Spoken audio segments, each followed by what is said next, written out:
Alright, so the other day I was able to pick up 7 non-running motorcycles, 5 Viragos and 2 little Suzukis, and this second gen, it's a 96, was one of the group here. I'm going to get set up. The good thing about this one is that it's complete, and so it still has the AIS system on the other side. So we'll show how to get these carburetors off here completely with everything still on the bike, and then we'll take them inside and give them a good cleaning and check everything, make sure they're good, change the float needles, and then we'll see if we can't fire this bike up. So let's get set up here and take these carburetors off. Alright, so to get to our carburetors, on the right side of the bike we got to get the air filter off, the whole pod, but it's only held on by the clamp that goes up to the intake and then 2 bolts right here. So we'll start with the clamp, and if it's not oriented right, it may be a little more difficult to get to, but if it's oriented right, then you can reach in there with a screwdriver. And then we just got to take these guys off. There's that one. Then there's only one more hiding over here right up underneath the tank. Alright, so that's the only thing that holds this whole guy on there, so all we do is just wiggle it and it'll slip down off the boot right there. So you can see the boot and the bolt's the only thing holding it on. So alright, so here's our carburetors. So we need to get the elbow on the intake side off, and we got to get the fuel line off, and our throttle, and this little guy right here has got to come off. So we'll start with this guy in the back here, but the clamp is way up underneath, so we're going to have to raise the tank up just a little bit. We don't have to take it off, but we got to raise it up. So let's get over here and pull our tank loose. So we need to get a block of wood, and what we're going to do is just pull it back a little bit. Hopefully it'll slide off there. I'm just going to wiggle it back until we can get it out of the mounts in the front, and keep wiggling, and there you go. So it'll pop up. It's got the hoses in the back, and what we need to do is just get a block of wood or something in there. So now we can see the clamp right here running right behind the fuel line. So there's the fuel line that comes up to the carburetors, comes from the pump. And so we'll take that loose and get that out of the way. So let's go ahead and get this clamp off right here.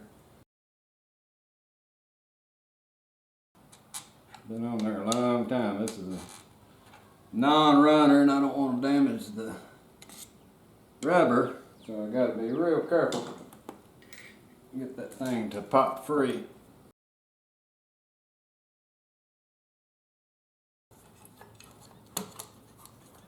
There we go. So now we got that guy off. Now we got to get our throttles out of the way. So let's get us a 10 millimeter, and we're gonna just loosen these guys up. All right, let's get a little WD-40 on there. If we can't get those guys to loosen up, they've been sitting so long. Now let's see if we can get him to turn. There we go. So we don't have to take them loose, all we got to do is loosen them up. And then you can raise them up, pop them out of the way, and then run down here, and there's a little groove. Just push that little guy out. There you go. So pretty easy to remember. This one, when you pull the throttle, I'm moving it up here, it goes up, and so you'll know that that's the direction that it pulls the carb. So let's push that out of the way. And see if we can get the other one off. And then that's our second. So not so difficult so far. Now we got to get some hoses loose. So we're going to go ahead and take this hose for the feeder. We'll take it loose from the top up here. So we just got to get that clamp off. And it helps to have a couple of these different long needle nose, because then you can reach up in there and grab that hose and give it a little twist, and a lot of times they'll pop off there. And so now we got the little hose here that goes to the boot, and so we'll take his little clamp up.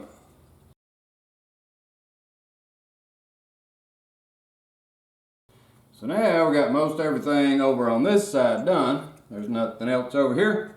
So let's switch around to the other side. We'll take the other pod off that's got the AIS system in it, and then we'll see about pulling these carbs off.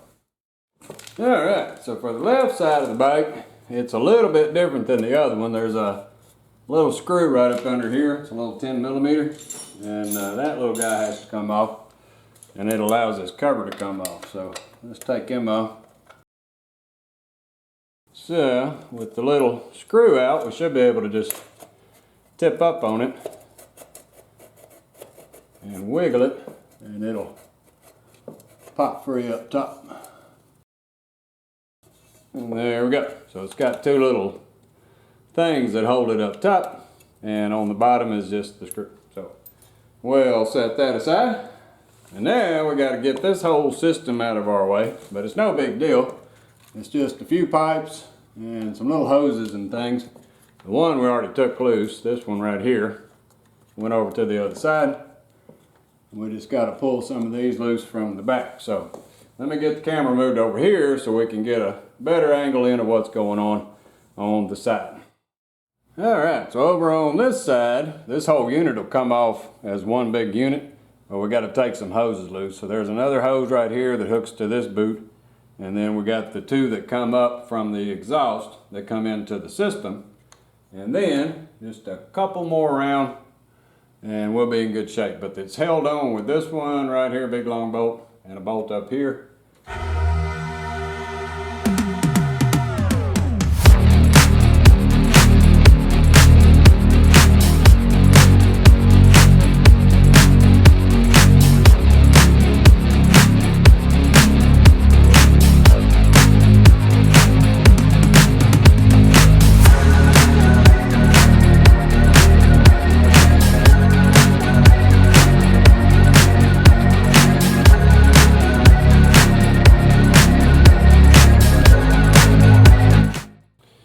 Every time I take one of these crunchy bolts off here, I'm going to dip the end of it down in some Vaseline. That way, when I put it back on there, it's not going to be all rusted up again.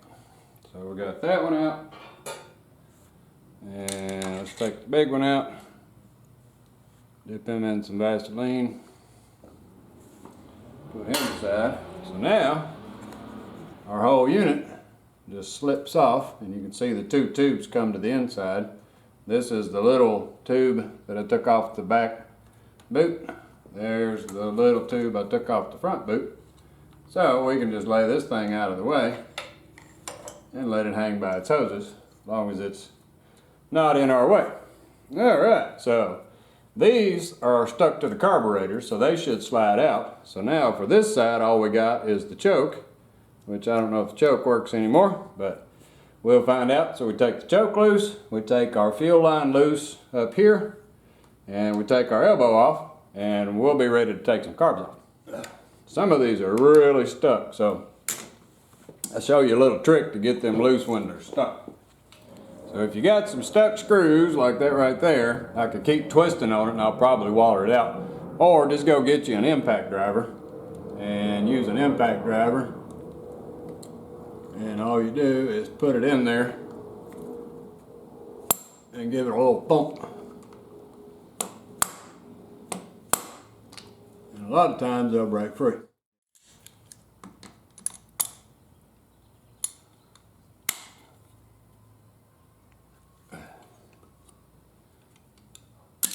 There we go. So now we got her freed up. We can spin that loose and get our choke line loose. So now we just got to get the fuel line for this carburetor off up there, and we just need to get the elbow out.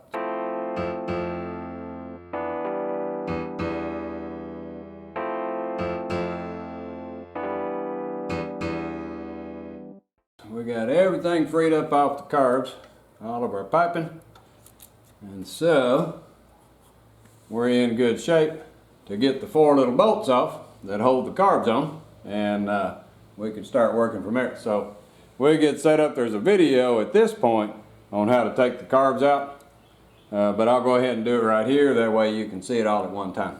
So let me get the camera swung around and we'll start over here and loosen up some bolts, pop the boots, and then we'll have these carburetors out of here so we can take them in the house and clean them up.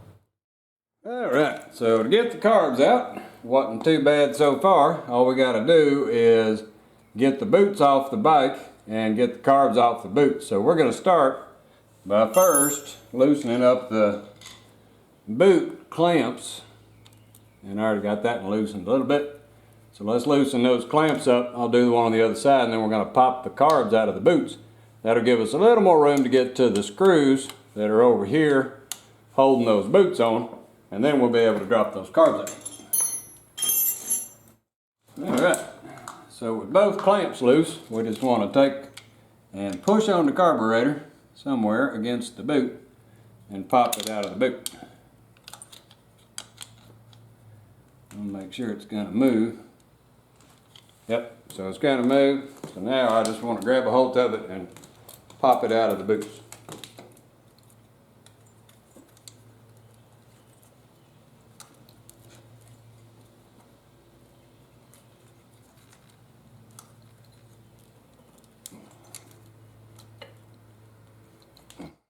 This is what takes a while for these carburetors, is having to get in here and get these little things out, because closed end won't work.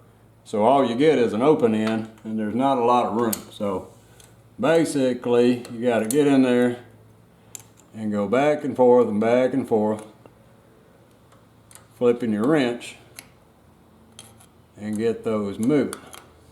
So what I want to do is loosen that one. I don't have to take it all the way out yet, but I got to loosen it up, because I'm going to go to the other side and I'm going to take this one out on the other side. That'll allow that boot to raise up and the carburetors will pop out. So let's switch over there and we'll get that boot loose. This one is just loosened up, doesn't have to be all the way out yet. I got to take it out completely to get the boot off. But let's go take that other one totally out. Alright, so over on the right side of the bike, we're going to take this one totally out. And that's going to allow that boot to pivot for me. So let me get it broke free. If it'll break free without stripping. So for that one, I'm just barely able to get the closed in portion over that bolt head to get it broke free. Now I can switch back over to the open end. What I want to do is remove that one totally. So this clamp's loose. Now I just got to spin this guy out, and I'm going to take it completely out. You'll see why here in just a second. So we got him totally out. So now that boot is free on the motor because it's loose on the other side. And so now see, I can raise the carb up, and that's going to allow the carburetor to pop loose from that boot. All the way down here it won't do it. But now we should be able to push against the carburetor right there and pop it off this boot.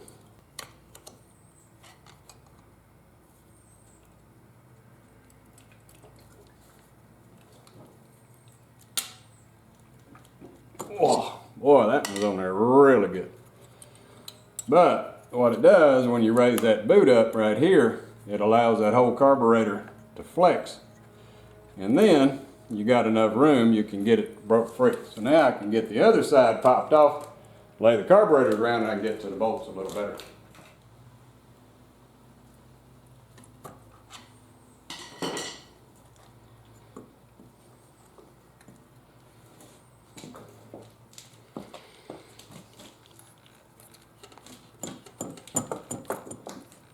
There we go.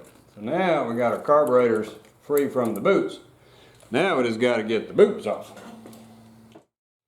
So with that one loosened up here, we should be able to pick up the carburetor and then slide that boot out, because you can see it has a slot in it right there. And so then that whole boot will come out. These are kind of dry rotted, a little funky, but they might be good enough to get me running till I can get some more boots. I don't think those have been off in a while. Alright, so with one boot out of the way, it's a lot easier to move the carburetor. Now I can get to this bolt over here and should be able to start getting these carbs off. And the same for this one. It doesn't have to come all the way out.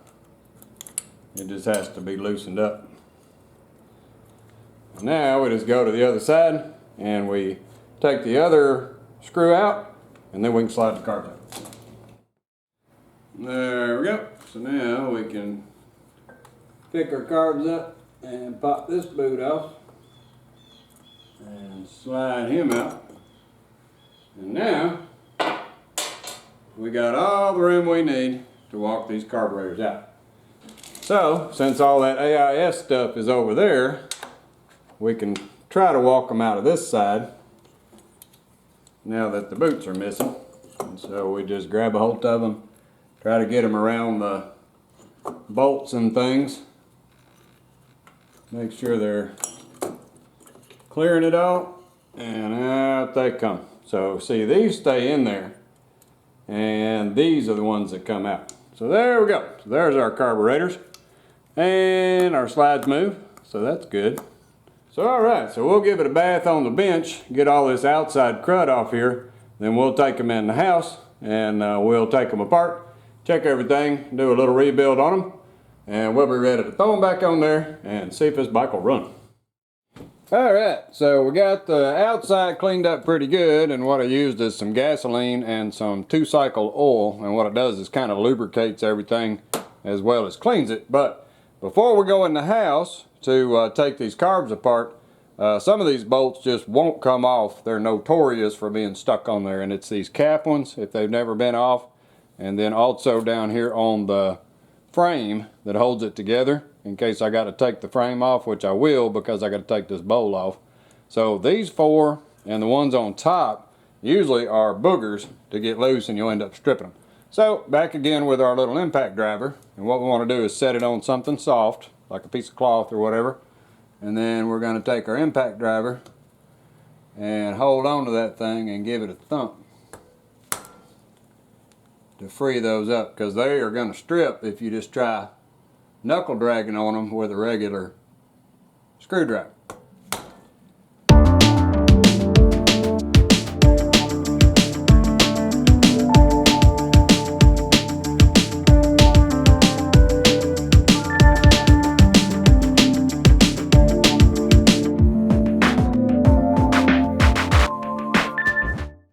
And out of all of them, that one's stripped. So that one right there is tough to get to because it's got the wall around it. I can't really get in there with a pair of pliers. So that one, we're going to have to figure out how to get him out. The rest of them, the ones for the bowl, typically the bowl ones are loose because they have a gasket, and so you can spin them loose pretty easy. So we're okay there, but we do have that one right there that I'm going to have to figure out how to get out, and then I'll replace it because I boogered his little head up. But all the rest of them came out, so that's good. Alrighty, so let's get set up, and I'm going to figure out how to get that one out of there. I'll probably take a Dremel, run down in there with a Dremel and make a flat, and then switch over to the flat impact right there, and we'll knock it out of there with the flat impact.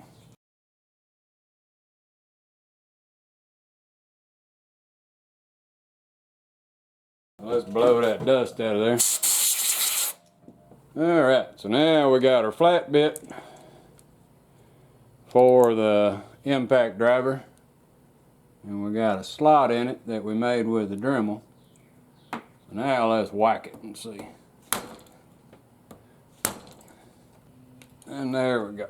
So we got her loosened up. So sometimes you got to sacrifice them when they just won't come out of there. But we'll replace that one out once we put it back together, and we'll be in good shape. So that's the difficult ones. These 4 on the bottom, and then these up top up here. The rest of them should come off pretty easy. For the things we need to take off, there we won't have too many problems with it. Alright, so there we go. So next stop, we take them inside, and we're going to clean them all up, take them apart. I won't have to separate them so much as I just need to get all the parts off of them. And then we're going to change out for some new float seals and a gasket, and then we'll put them back together and see if we can get them back on this bike. Alright, so we'll be back once we get set up inside.